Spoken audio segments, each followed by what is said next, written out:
Hey everybody, welcome back to another episode of 10 to Life with me, Annie Elise. Okay, I'm sorry, but before we get started, guys, it's like on my mind. I can't get this off my mind and I need to talk about it. I just watched Saltburn. Honestly, maybe I'm late to the party, I know, but have you seen this movie? I mean, it is so insane and beautiful in terms of like the cinematography and all of that, but like, I can't even put it into words. If you've seen it, you know it. The slurping scene, the menstrual scene, the gravesite scene, I'm literally shook still. I feel like it was a jump scare. Sometimes I like jump scares. I feel like sometimes we all do a little bit. Like, I don't know, this one, it stuck with me. And I can't get the song out of my head. I think also I'm blaming TikTok for that. But what is it, like the Murder on the Dance Floor song? Like, I can't sing. But you get it. This has like stuck with me. It is deeply rooted inside my being now. If you've seen it, you understand what I'm talking about. If you haven't seen it, I don't even know if I want to recommend to you that you watch it. I mean, I guess just to know what people are talking about, but I don't know. It's one that has definitely pushed the envelope. I will say that. Now, let me kind of use that as a way to catapult into what we're talking about today. I feel like when it comes to entertainment, we do love a jump scare here and there, but more than that, when it comes to true crime, we love a gotcha type moment, right?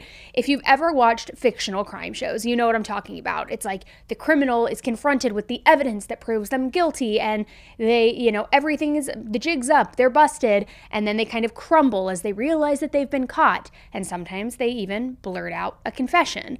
Then the crime is solved, the good guys win, and justice is served. But unfortunately, as we all know, in real life, there are very few gotcha type moments. Investigators don't necessarily rely on spontaneous confessions after sharing all of the evidence. While that happens, it doesn't happen a lot. Confessions can take time and can depend more on getting the criminal to admit the flaws in their story through hours and hours of long interrogations. But sometimes there are criminals who are caught off guard, and they aren't able to hide their reactions to the news that they hear or the questions that they are asked, and they respond without even thinking. And in 2011, a murderer realized that his perfect plan was collapsing all around him on live TV. And it didn't take long for police to put the rest of the case together after that. And when they finished, they were left with a cold-blooded murderer and his innocent victim. So guys, let's jump right in.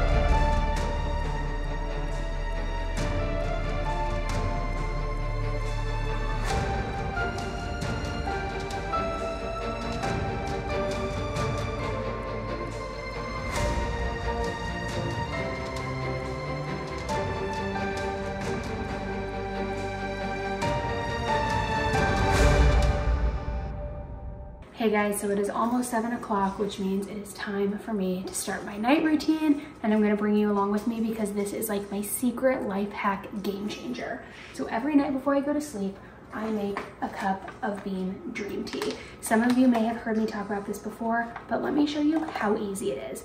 You literally take 1 scoop, you pour it in, then you take your hot water, however you wanna do it, pour it in like this, mix it, and then you are good to go. Now, what I love about Bean is not only does it help me sleep so well, like 30 minutes after I drink it, it just like lights out for me, but I don't wake up feeling groggy, I don't feel tired, I just get like rock solid good sleep. It's also only 15 calories and it tastes like dessert. This one is sea salt caramel. They also have brownie batter, which is so good. It literally tastes like hot chocolate. 15 calories, and then it's lights out, you're done. The numbers also don't lie, guys, because in a clinical study, 93% of participants reported that Dream helped them get better sleep. For me, even my Oura Ring has showed that my sleep scores went from the 60s to now the 90s. So if you want to try Beam's best-selling Dream Powder, get up to 40% off for a limited time. So click the link below or scan the QR code and use code 10 to life. So sweet dreams, 10 to lifers. Thank me later. Macon, also known as the heart of Georgia, is a city in the very center of Georgia. It's a beautiful city, and it's a little over an hour away from Atlanta, and it's really big. It's not quite as huge and bustling as Atlanta, but it is pretty big. It's also the location of Mercer University, and in the summer of 2011, the graduates of the Mercer Law School were still very hard at work. Bar exam prep classes were offered for the students who would then be taking the test in the fall, and they were all working very, very hard on their future careers. And one of those students was Lauren Giddings. Lauren, who was 27 years old at the time, was the first person from her family to even go to college. In 2007, she finished her undergraduate degree at Agnes Scott College with a degree in political science and a minor in religious studies. She was admitted to Mercer University to get her law degree, and she had plans on becoming a public defender when she was done with school. She really wanted to help people, and she was very passionate about her career and just really about helping people that other lawyers wouldn't necessarily help because they're all after that money, most, at least I should say, and that really included the ones who couldn't afford a lawyer. She was determined to make her mark on the legal world, and in a ethical and giving type of way. She was the oldest of 3 girls, and she had left her hometown of Laurel, Maryland in order to pursue her education.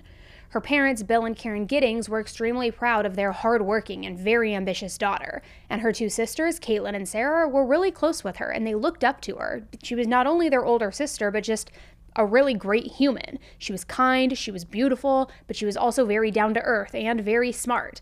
It was just an incredible example of somebody who worked hard to reach her goals, and she was just kind of this amazing person. I hate the cliche, she was a light to be around, but really, she was. Now, it's also impossible to deny the bright influence that Lauren had in the lives of people who knew her. In the summer of 2007, before she started at Mercer University, Lauren actually got an internship at a law firm in Atlanta.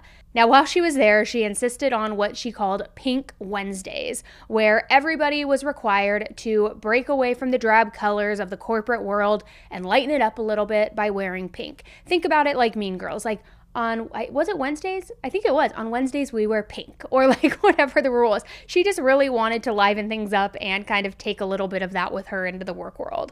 Pink was also her favorite color, and it was a huge part of her wardrobe, so there were never any shortages when it came time to what she was going to wear. Her friends say that color fit her perfectly as well, because like Lauren, pink was very sweet, but it was bold, it was eye-catching, and that's exactly who Lauren was.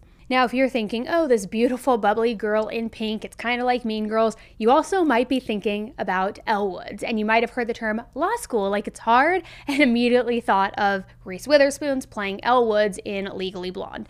And honestly, Elle could have been based on Lauren. Lauren even had a little tiny dog, a Pekingese poodle mix named Butterbean, which I think is honestly the cutest name I've ever heard. And this little doggy Butterbean was her absolute best friend and her companion while she was in school. Lauren's friends also drew this comparison, which Lauren loved because she loved Legally Blonde. It was just totally her. It fit it perfectly. Elle Woods is also an icon, and Lauren was too. I mean, if you can get corporate lawyers to wear pink once a week, especially as an intern, you've got to be pretty persuasive and also brave, which are both excellent qualities as a lawyer, right? So even after the internship, Pink Wednesdays continued at the firm. So not only did Lauren leave her mark on the firm, but she left with more experience, and she also left with a boyfriend named David Van Dever. Now, David was a corporate lawyer. Now, both of them were busy with their own lives, and they broke up a few times over the years, but it was never for long. David was 20 years older than Lauren, too, but they still had so much in common that the age gap never really seemed to matter to them. Lauren was a very determined student and worked hard to follow her dreams. In her senior year at Mercer, she was elected president of the Mercer Federal Society. And this is a group of conservatives and libertarians interested in the current state of the legal order. But she also organized monthly family dinners for her classmates so that they had something relaxing to enjoy outside of law school and that grind that really comes with it, kind of keeping everybody close, being, the matriarch of her friend group, if that makes sense. She also joined a running club, and she kept a just very busy and fulfilling life in general. And she was also still best friends with 2 girls that she went to elementary school with, and she kept in touch with the friends that she also had made at David's law office back in 2007. Now, I think we can all agree that it cannot be easy to attend law school and still keep in close touch with multiple friends. I personally am admittedly the worst friend when it comes to that. I don't check in nearly as often as I should. That is something on my 2024 vision board of something I need to get better at. But Lauren was the complete opposite. She was just that kind of person, and she was really loved and valued for it. She was a great friend, just a great, great person. And that's what always stings the most, right? We talk about these cases, and everybody, of course, is a great person, and nobody deserves to be killed, obviously, duh. But like, when it's somebody who is just so pure, so good, such an asset to the world, who is trying to better the world and leave their mark on the world as a better place, it just makes talking about some of these cases all the more difficult, right? So the summer of 2011 was going to be an incredibly busy summer for Lauren. After graduating, most students spend their entire summer studying for the bar exam in the fall. But Lauren took a break to go back home to her family in order to attend her sister Caitlin's wedding. It was a really exciting time, and the entire family had plans to celebrate. Not only celebrate Caitlin's wedding, but also Lauren's graduation. Even though she knew that she had so much going on, though, and that it would be extremely stressful, Lauren still made time to be the maid of honor in her sister's wedding. She was committed, and she wanted to do that for her sister. After the wedding in early June, the plan was to spend some time with David and then go back to the city to focus on studying for the upcoming bar exam. And after taking the bar exam, she planned to pack up her life in that city and then move to Atlanta to live with David, and then work on finding a job as a defense attorney. So she had graduation, a wedding, studying, the bar exam, moving in with her boyfriend, and then getting a job. Honestly, it makes me tired just thinking about it. It would be a lot for anybody. But if Lauren was worried, she definitely did not show it. She was her usual bubbly, happy self, especially at her sister's wedding. But once the wedding was done, it was back to business for Lauren. Now, as I mentioned, most students spend the entire summer studying for the bar, so she had to make up for lost time, and she really had to hunker down and focus. On June 24th, after a night celebrating with friends, Lauren warned them that she was going to be unplugging while she was studying, and that she would probably be hard to reach. Unplugging means I'm turning off my phone, I'm turning off social media, I'm really going to just focus, study, and not let any distractions get in my way. She actually even left her little pup, a Butterbean, with her parents, just so that she would have one less distraction from studying. She sent an email to David around 10 p.m. on Saturday, June 25th, but then after that, she didn't respond to anybody who was reaching out because she was unplugged off the grid. So after a few days went by when they weren't really hearing from Lauren, everybody just figured that she was studying hard, like she said, and had unplugged. But something wasn't really feeling right. Her sister Caitlin realized that she had now sent messages to Lauren that were still unanswered days later by June 27th. Sure, Lauren was no doubt studying like crazy and an absolute madman, but surely she had time to respond to a text message at some point.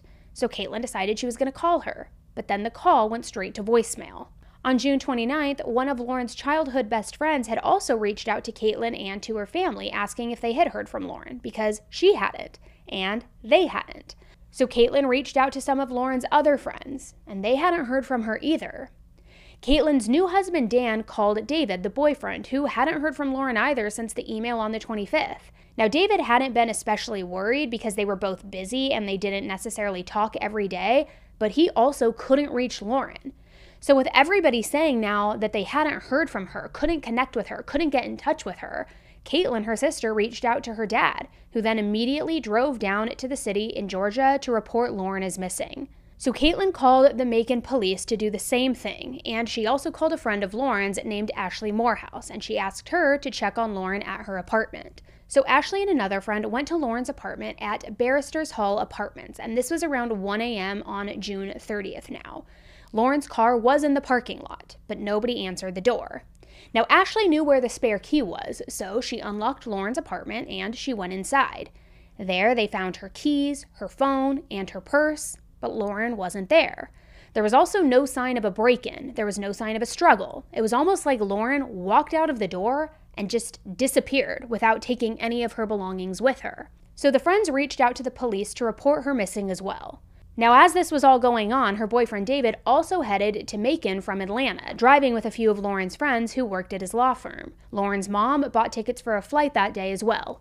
Everybody was worried and looking for Lauren. So the search for Lauren was already way underway, with a group of friends and volunteers coming to the apartment complex to start looking for her in the general area and see if they could really find any tips, any leads. After getting multiple calls about Lauren being missing, police arrived at her apartment complex and they began investigating. So with all of her personal items and her car still at the complex, they hoped that she would be nearby or that there would be a sign as to what happened. They were joined by Stephen McDaniel, a classmate of Lauren's who also happened to live in her same apartment complex. So police officers, friends, searchers, and now the media all congregated at Lauren's apartment. It was meant to be trash day, but with all the extra cars and all of the people, the truck actually wasn't able to even get to the dumpsters, so they left, leaving that big trash dumpster thing behind. So as everybody was continuing to search around the complex, one of the investigators noticed a distinct smell around those trash cans. And it wasn't a good one, because it was the smell of decay. So he went over and he started poking around, started looking, and then he decided to check the trash can itself.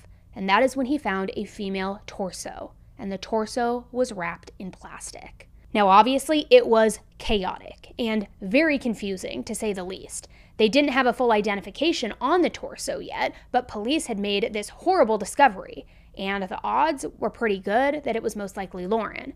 But again, all they had was a torso, which couldn't be identified conclusively at that moment. So with the media and Lauren's friends there, it was very important for the police to proceed very carefully and very quietly. After discovering the torso, police went into Lauren's apartment, which again didn't have any obvious signs that something was wrong or that something had happened. But they decided to use luminol on all different parts of the apartment. And as you may know, luminol is a liquid that reacts chemically to blood that isn't visible to the naked eye, making it appear under a black light. Lauren's bathtub and bathroom looked clean at first glance, but the luminol revealed a true bloodbath scene. And Lauren's bathtub also seemed to have very long cuts in the side, cuts that made it look like a kitchen's butcher block almost. And this was according to the investigators. So considering that they had found a human torso with the limbs removed, it wasn't hard to imagine what they thought happened in that bathtub given the evidence, though they didn't say that at the time. It was definitely suspicious though, and police ended up removing the entire bathtub from the apartment for further investigation and testing. Police also brought in cadaver dogs during the afternoon of June 30th, hoping to find the rest of the body. And the dogs alerted to the building's laundry room, which is where investigators discovered a bloody sheet and a hacksaw hidden inside a locked closet. The hacksaw looked clean, but police noticed that there was what appeared to be blood in some of the more intricate pieces of the blade. So they bagged it as evidence and then they sent it to the lab for analysis, along with the sheet that they had found. The dogs alerted to the area around where the torso was found as well, and also to Lauren's bathroom and to the front door. But then the dogs alerted to another location too, Stephen's apartment. Now, while this was all going on, lots was still happening. The media had heard about the discovery of a body, but with the police not saying anything else, they decided to talk to some of the people who were looking for Lauren. And they chose Stephen, who was not only a friend of Lauren's, but lived in that same apartment complex and might have had some extra insight. Now, while they were talking to him, they asked him what his thoughts were about the police finding the body. And Stephen's response was very hard to describe. I was living there? Yeah, Lauren was my neighbor. We're just trying to find out where she is at this point. I mean, no one has seen her since Saturday. I mean, the last time anyone heard from her was an email that she sent out, and no one's heard from her since. Did you see her hang out with anyone at the time, anything like that? I mean, no one has seen her since Saturday. I haven't seen anything. I mean, I've always heard noise outside, but it's just people walking by pretty much. And she just recently graduated from Mercer? Yeah, she and I were both JD students. We graduated back in May. What kind of person was she? I mean, what did you see her? I mean, she's as nice as can be. I mean, very personable, very much a people person. Do you know any enemies she might have had, somebody that might want to hurt her? No, I mean, we don't know where she is. I mean, the only thing we can think is that maybe she went out running and someone snatched her.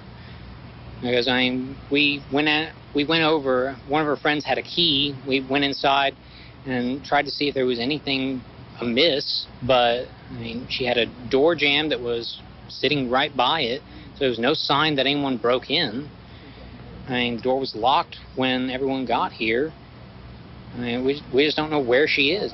What about in the parking lot area? I know they've been doing a lot of. I think that's where they have recovered the body or whatever they recovered from there. Body? Had you heard? Had you seen anything there? Had you seen anything there? I mean, we don't know if this is the same person. You know what I mean? Like, they took out a body there earlier. We don't know if it's the same person or not. So that's how we're trying to ask people if they know who lived there. Are you okay, sir? I think I need to sit down. Okay.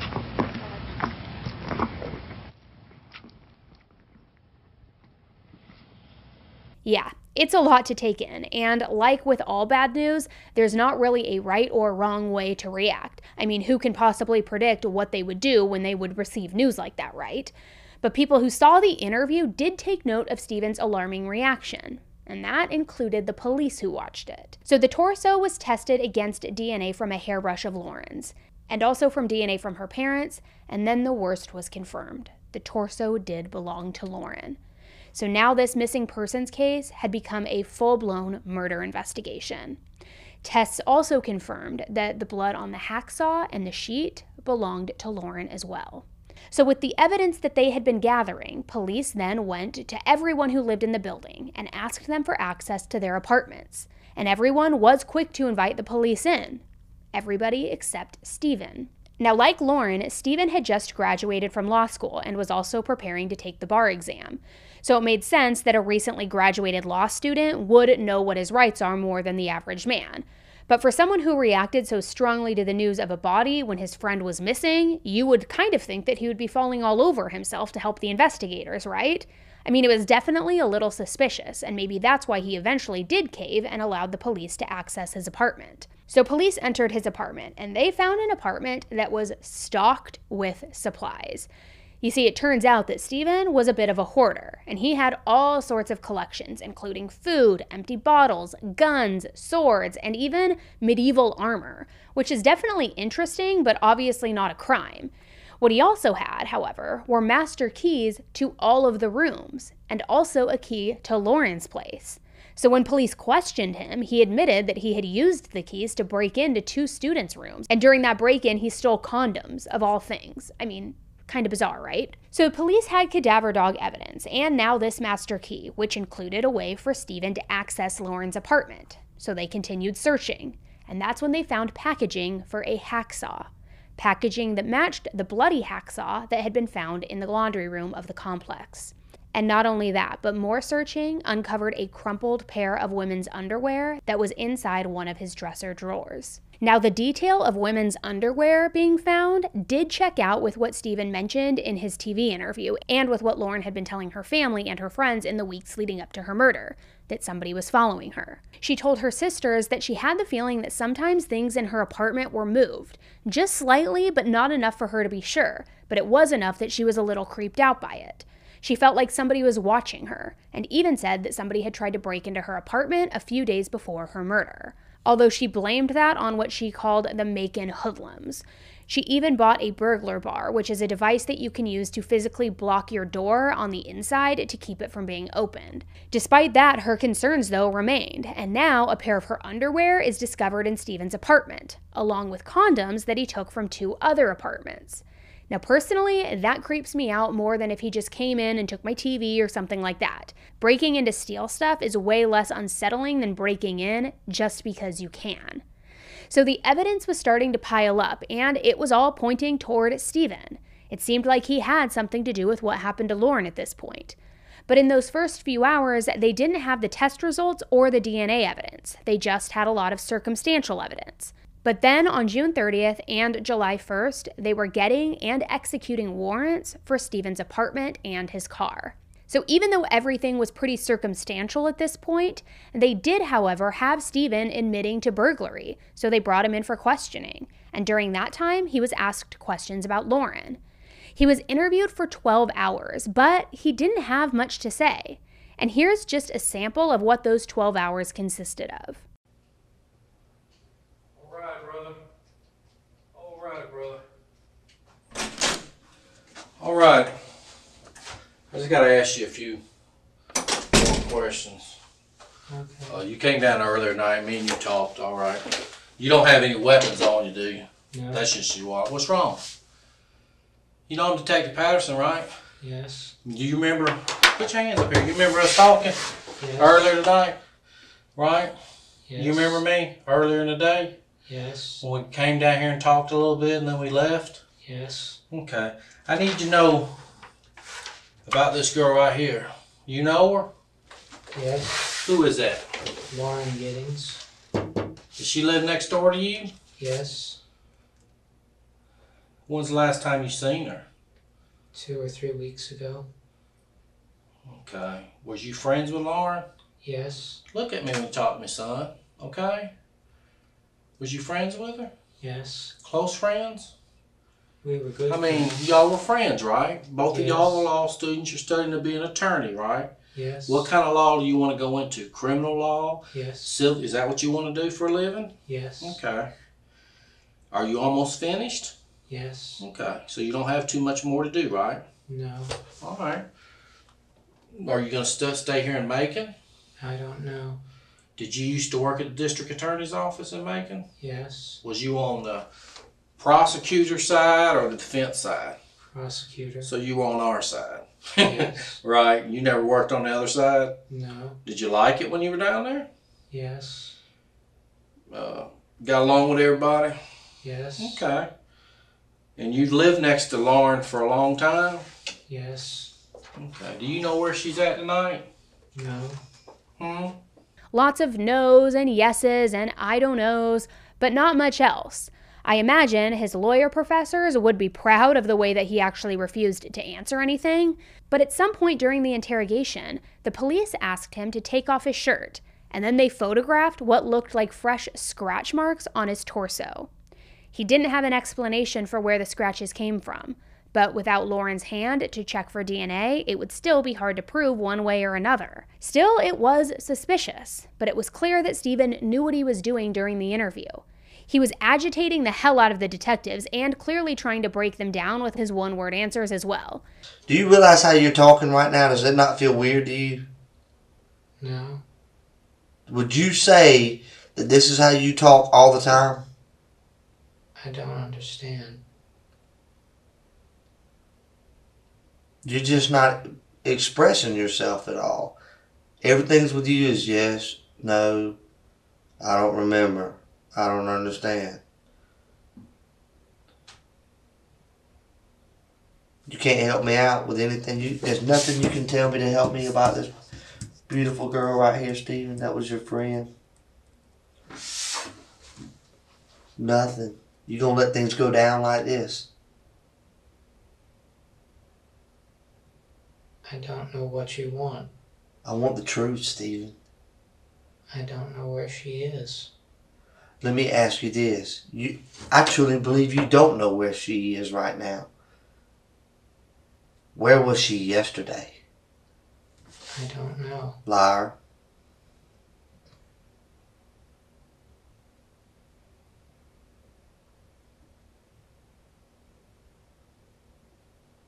That's right. You're lying.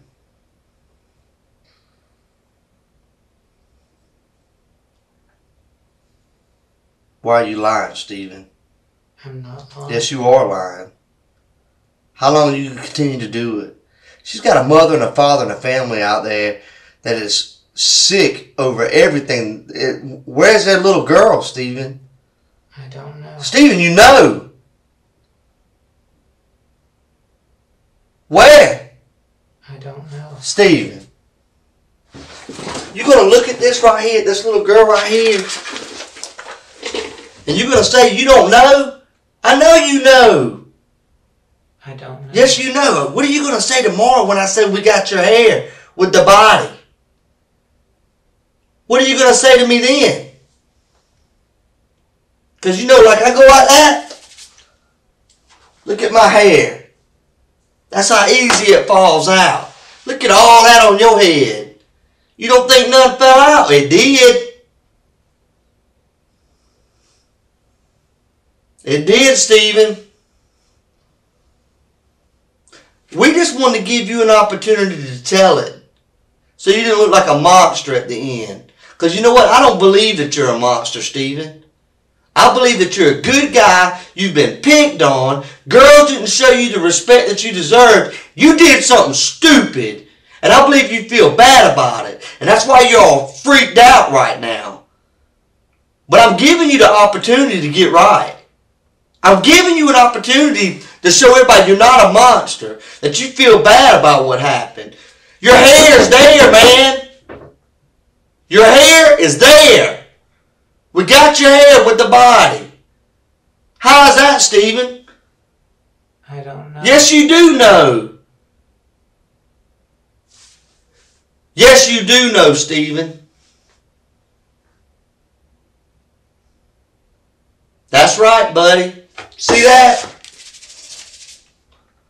Look at it. See how easy? It happens. And it happened to you.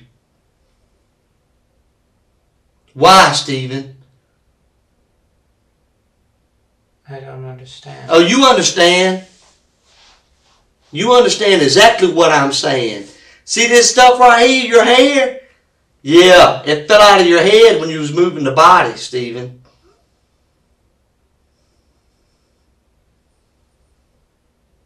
That's right.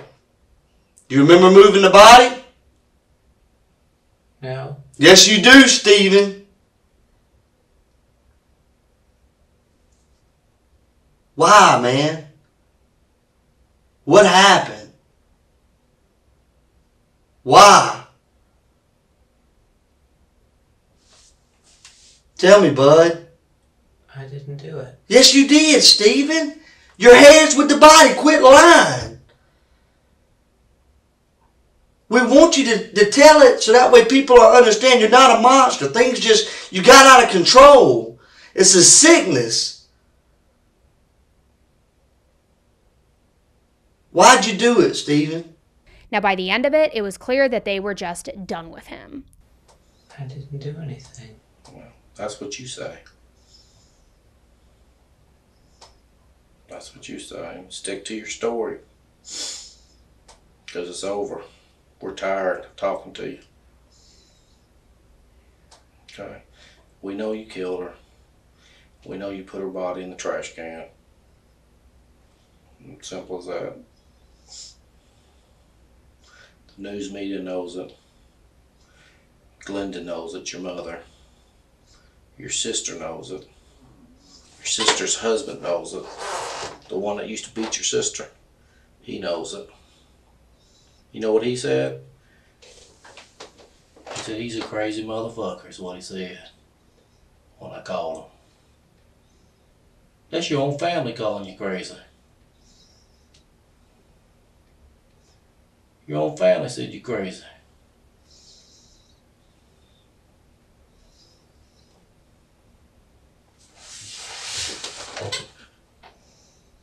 Nobody wants to see you. Nobody's coming to visit you. So you can sit there with that dumb look on your face. But it's over. You enjoyed yourself and it's all over now. Okay? Anything you want to say? I don't know.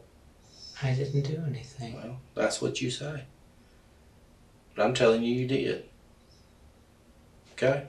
Simple as that. You're not in charge, I am. I just took it away from you. That's one thing you can't change, brother. You can't change that. You are no longer in charge of anything.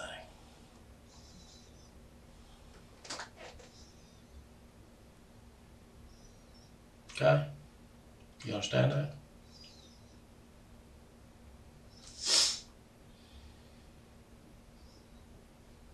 So police couldn't charge him for murder yet, but they could charge him for burglary, which they did on July 2nd. Over the next month, investigators continued to gather evidence and to search Stephen's apartment. That included Stephen's computer and other digital files, which revealed a new layer entirely to Stephen's personal life. Now, first off, there was inappropriate and explicit material involving children, if you get what I'm saying. So right away, disgusting, creep, predator for sure. But police also discovered internet searches that Stephen later tried to delete. The searches indicated that Stephen was researching Lauren. He was researching Lauren often, and about 2 months before she was killed. He visited her Twitter, her Facebook, and her LinkedIn pages multiple times, and at one point even tried to find nude photos of her. Feeling a little borderline obsessive, right? Now, during this time, he was also researching topics about attacking sleeping women, how long a person might stay unconscious if they were knocked out, and also violent, explicit adult videos. Again, if you catch my drift, things like that, something that's a little bit unsettling. Now, police also found a camera during their search. He had tried to delete the footage, but investigators recovered footage of Lauren's apartment from the evening of June 25th. Apparently, Stephen had taped his camera to a pole of some kind, and he used it to film inside Lauren's second-floor apartment, just positioning it and peeking between the blinds. It is just absolutely horrifying and such an invasion of privacy and safety. So this, of course, made investigators continue to gather evidence. And friends of Stephen's came forward to paint even a more thorough picture of Stephen. He had grown up with his parents, and he had spent his childhood in church activities and also the Atlanta Boys Choir. However, as he got older, he became a little bit stranger. People who knew him in high school mentioned that he was socially awkward and he was very difficult to have a conversation with. He also evidently would hiss at people if he was angry, kind of and use his fingernails to scratch people, like maybe he thought he was a cat, I don't know. And when he wasn't angry, he was polite but extremely quiet, and he spent most of his time alone. Now, it does sound like fairly general social awkwardness, I don't know, minus the hissing, I guess, I don't know. But sometimes he did creep people out. But he was also incredibly smart. He went to Mercer for law school, and he had also graduated from Mercer with a business degree as an undergraduate. Although he was initially waitlisted for law school, he was admitted the same year as Lauren. During his undergraduate years, he roomed with a man named Thaddeus Money, who, get this, I'm not even kidding, he became a financial advisor, which is actually incredible since his last name is Money. Anyways, Thaddeus, or Thad, was randomly roomed with Stephen, who kind of struck him as a dork immediately when they met. Stephen was the kind of guy who was wearing chainmail, if you know what that is, kind of like the medieval type stuff, and he was playing World of Warcraft. But Thad came to appreciate Stephen. He recognized that he was incredibly smart, and when Thad was in a bad place emotionally, Stephen was the one who encouraged him to be in a theater production with him. Thad admitted that Stephen helped him during that time, and that they ended up on friendly terms, although it seemed like they didn't keep in touch after they graduated. It was mainly more of a school friendship. But after Stephen was arrested in July, Thad went to the police to share more about Stephen, mainly that he could be extremely creepy. In fact, Thad mentioned that Stephen had 2 questions that he would ask people when he met them.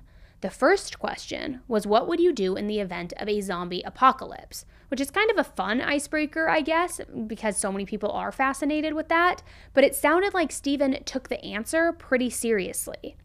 And his second question, get this, it was less normal, I would say, and less of an icebreaker, unless you're in our group, I guess, but it was how to commit the perfect murder. According to Thad, Stephen had an extremely detailed answer for what he would do. And according to the police, the story that he came up with was eerily similar to what they thought happened to Lauren. So much so that it was actually included in the probable cause documents when he was charged with murder. We don't know a lot of the details, but apparently it involved getting past locked doors and then incapacitating them. During one interview, Thad mentioned a conversation that he had had with Stephen. Thad didn't think that Stephen could get the drop on him. He had been in the armed forces, and he had been trained in combat, and he was pretty sure that he could take Stephen, who was 6 feet tall but only weighed 150 pounds. Now, Stephen told him that he didn't need to physically overpower Thad. He just needed to rush him and incapacitate him, potentially with chloroform. Now, Thad was a little creeped out by this, but tried to make it a joke and told Stephen that he'd have to sleep with the door to his room locked. But Stephen then told him, again, that it wouldn't matter, that he could break in. According to Thad, Stephen said that he could break into Thad's locked bedroom within 30 seconds. They tried it, and Stephen got the lock open in 29 seconds. Police also discovered different posts that Stephen had made online.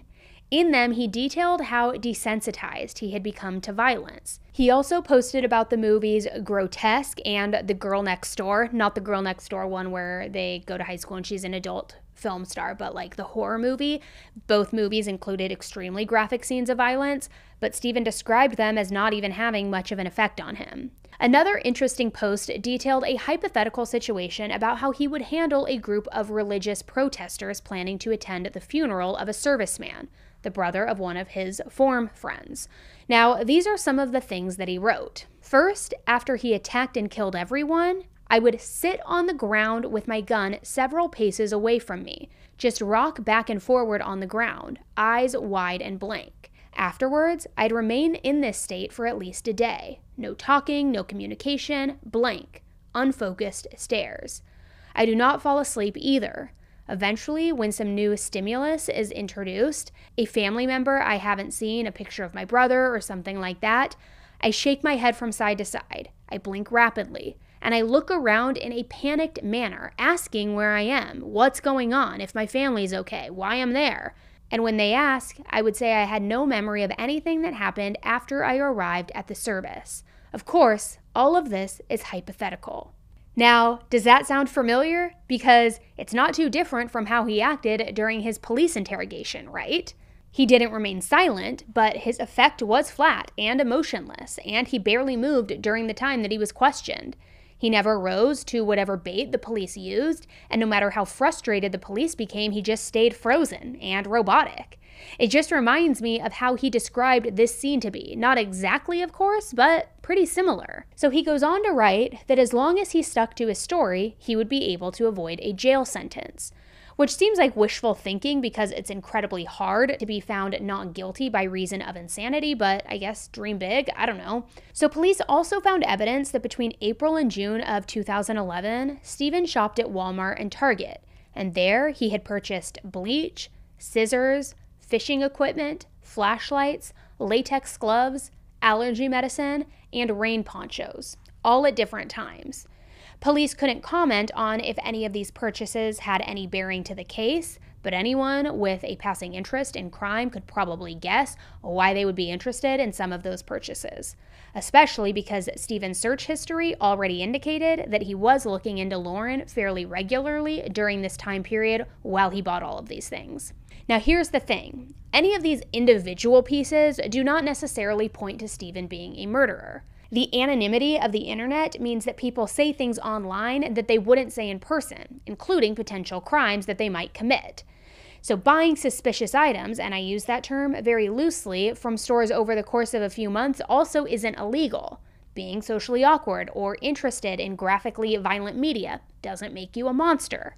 I mean, there are tons of people who are socially awkward or who are interested in graphic content or both, and they aren't murderers. But the thing is, when you look at all of this together, it adds up to a person who might be capable or even planning a crime. Every physical and digital piece of evidence that the police gathered builds onto this foundation of a person with the means, the opportunity, and the tools to commit murder. It was enough for the state to charge Stephen with murder in August of 2011, a month after he had been arrested. Meanwhile, on August 7th, Lauren was laid to rest in her hometown of Laurel, Maryland. Hundreds attended the service and spoke about how incredible and kind Lauren was, and even though they didn't have Lauren's entire body, her parents and her family believed that Lauren was her spirit, and that is what they said goodbye to. So the defense and the prosecution both continued to build their case, and originally Stephen pleaded not guilty. His defense team filed motions to try to get the physical evidence thrown out before going to trial.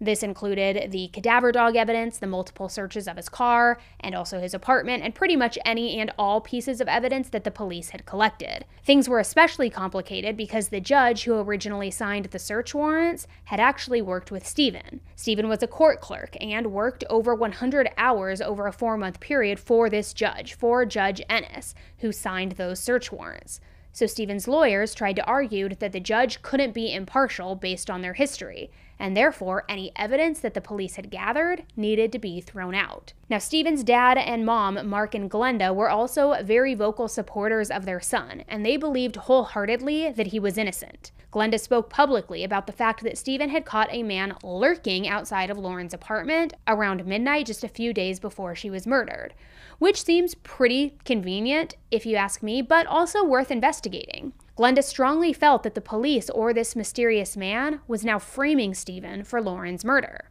So while Stephen's family and attorney were busy building his case and defending them, the prosecution's case was only getting stronger. Combing through Stephen's internet searches added even more circumstantial evidence, including the fact that he had looked up a story called The Three Apples from the book 1001 Nights, or Arabian Nights. Now that seems weak, but the story is about an innocent woman who was found murdered and dismembered. So police brought it up, and it would be a super weird coincidence, right? He also looked into ways to disable a burglar bar, which we know Lauren had purchased, and he would have needed to look up ways to disable that in order to break into Lauren's apartment. They couldn't confirm why Stephen had murdered Lauren, but the evidence pointed pretty strongly to him, and they were seeking the death penalty, which you should absolutely take seriously in Georgia. So police and volunteers continued to search for the rest of Lauren's remains, but to this day, her limbs and her head have never been recovered. I know it has to be so incredibly frustrating and heartbreaking for her family and for police not to be able to have that closure and just know that pieces of her are still out there. It is horrifying to think about. I can't even wrap my mind around it. I put myself in her family's shoes thinking if that happened to my sister and knowing that pieces of her body would still be out there, it's giving me the chills, and it's heartbreaking to think about. So the trial was slowly but surely approaching, with both sides asking for more time and filing motions about the evidence. Then, in February of 2013, Lauren's family requested that prosecutors not seek the death penalty. Not for Stephen, but because Lauren didn't support the death penalty. For their daughter and sister, they dropped a huge bargaining chip, because usually prosecutors will use the death penalty in order to get cooperation from the suspects. So it had to be a very difficult decision for them. But in April of 2014, something completely unexpected happened. Stephen now changed his plea to guilty. It was part of a plea deal that he had reached with the prosecution. They would drop the charges of burglary and child material possession in exchange for Stephen's guilty plea, and also in exchange for an account of what really happened to Lauren. And Stephen took the deal. So this is what Stephen said happened early in the morning on June 26th. After Lauren had sent her email to David the night of June 25th, she went to bed like any other night. Now, Stephen had been filming her and taking photos of her apartment that same day. At about 4 a.m. on Sunday, the 26th, Stephen, dressed in all black and wearing a mask and gloves, used his master key to let himself into Lauren's apartment. He went to where Lauren was sleeping, but before he could do anything, Lauren woke up. And as soon as she realized that there was a masked stranger standing in her room, she calmly told him to get the F out. Stephen, however, attacked her, and he got his hands around her throat. They struggled, and then they ended up on the floor, where Stephen said that Lauren's lower body ended up under the bed. So in that position, she couldn't kick him, and she couldn't get away. She was trapped under the bed, kind of. She was able to knock his mask off, though, and when she realized who it was, she said, "Stephen, please stop." But Stephen continued to strangle her with his bare hands. He claimed he might have been choking her for as long as 15 minutes before he was certain that she was dead. He then moved her body into the bathtub, and he went back to his own apartment. The next night, he went back to her apartment, and that's when he used the hacksaw to remove her head, arms, and legs. He wrapped her limbs in layers of plastic bags and then disposed of them in the dumpster near the law school that they had both just graduated from. He put her torso in the apartment complex's trash can a few days later on Tuesday, June 28th. Then he cleaned her bathtub and her bathroom and disposed of the hacksaw in the locked closet in the laundry room. He cut up his mask, his gloves, and clothing, and he flushed everything down the toilet. According to his confession, he did not do anything sexually to Lauren before or after her death. And he noted in his confession that she died in a pair of pink shorts, which were still on her when her torso was discovered. He did not explain why he kept her torso, though, for those extra days. Now, I just cannot imagine the horror that Lauren had to endure in those awful last minutes of her life. She knew that she was being watched, and she knew that something was off, but she also knew that she had been planning to leave soon, move out with her boyfriend. She wasn't planning on staying in Macon beyond the summer. She had so many big plans and so much going on, and then to wake up in the middle of the night with a masked stranger in your room? Even worse, she knew who it was, the guy that she thought was a little weird and creepy, but that she still tried to be friendly with. In fact, when they were talking about him potentially being a dangerous person, Lauren had told her sister that if he was dangerous, she'd be the one person who would be safe because she was always nice to him. Clearly, that's not the case. So this was a guy that she saw regularly and tried to talk to as well. She tried to encourage him to come out and socialize and have fun, and like she often did, she tried to be a friend and help someone who seemed to have nobody else. She thought that they were friends, and he was the one who killed her. So this case blew up, and it was partially because of the interview with Stephen.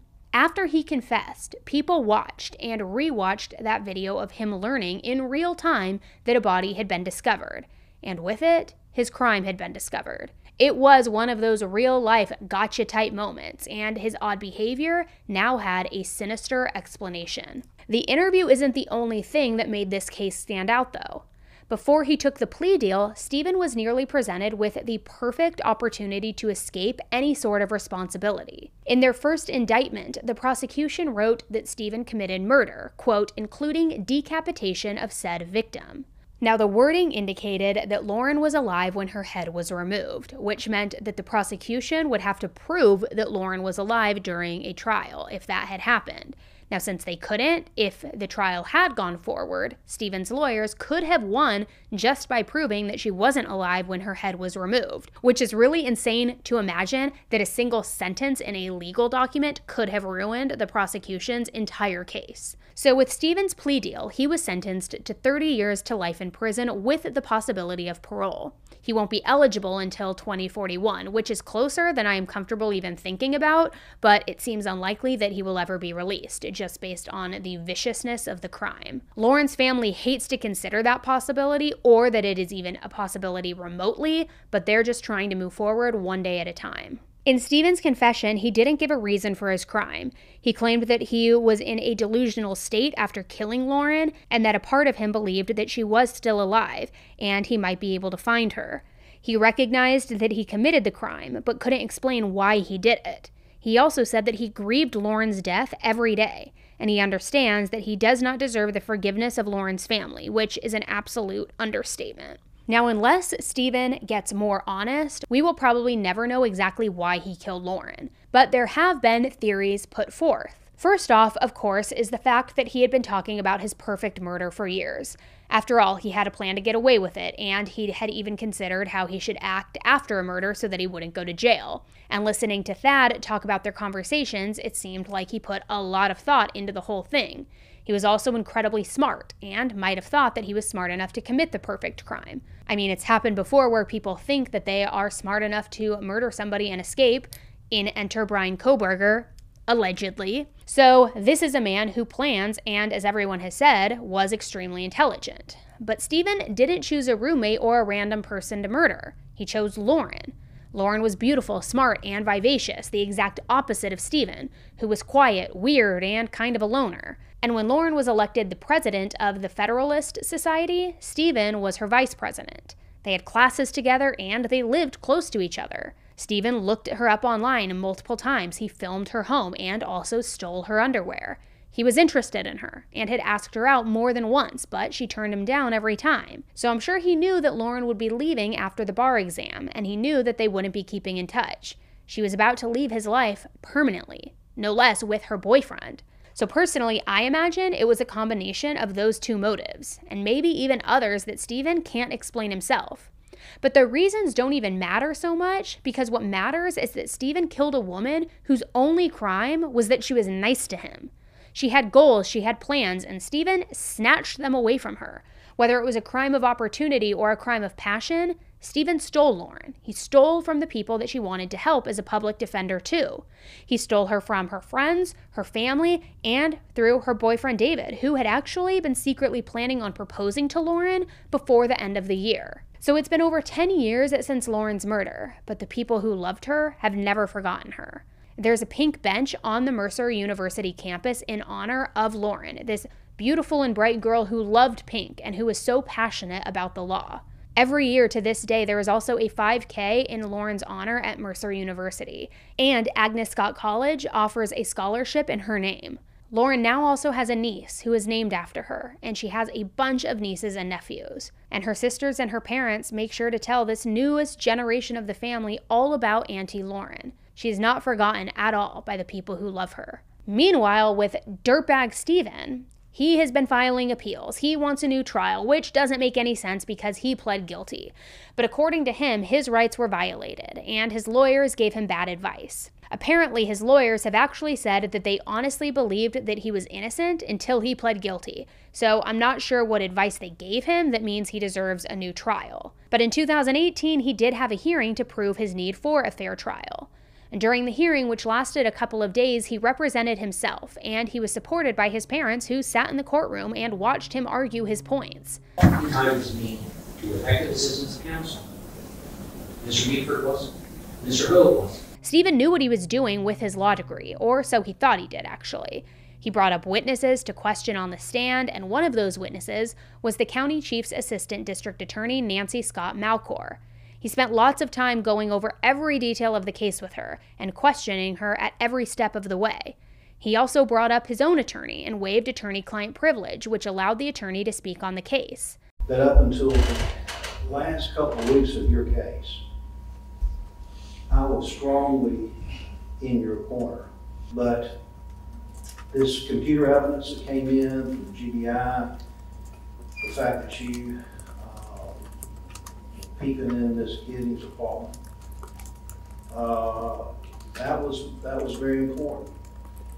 But the basis of plea was that kind of evidence that came in, plus the graphic, specific, detailed confession that you made to Frank Hogan and I, which we were shocked about in the jail, and which you went into terrific detail about how you killed Lauren Giddings, how you went about decapitating her, carving up her body, how you even sat down and cut off every finger and thumb and appendage on her hands and threw them all in the toilet and flushed it at one time.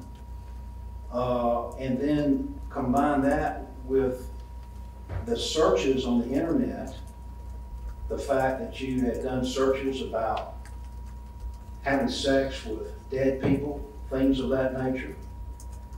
All of that combined to a heavy, heavy evidentiary problem in your case. On top of that, you possess the most horrific photos I've ever seen. And I've been practicing law for 33 years. Now, luckily, his egotistical way of thinking that he could prove everyone else as unfair and violating his rights only came back to hurt him when the judge rejected his request for a fair trial. So Lauren's family was able to take a deep breath once that was done, and her aunt spoke with the media about it. She was a breath of sunshine. She was a lot of laughter, but she was serious. And she was Stephen McDaniel's next door neighbor and classmate, and she was kind to him. But of course, Stephen Trash Garbage Bag wasn't done fighting yet. He filed his most recent appeal in 2022.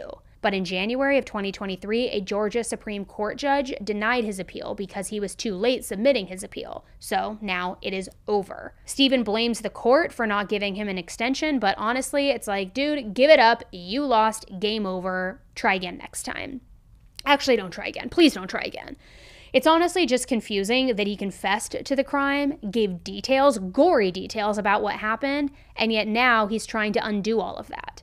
He even had a possibility of parole, which was not guaranteed at all, and at one point the death penalty was also on the table. But he could theoretically serve his time and be paroled out. But instead, he wants to throw all of that out, even with a guilty plea? I don't know. Make it make sense. So up until all of these appeals, you could say that at least he tried to somehow take a sliver of accountability for his actions, and he saved her family from the horror of a trial.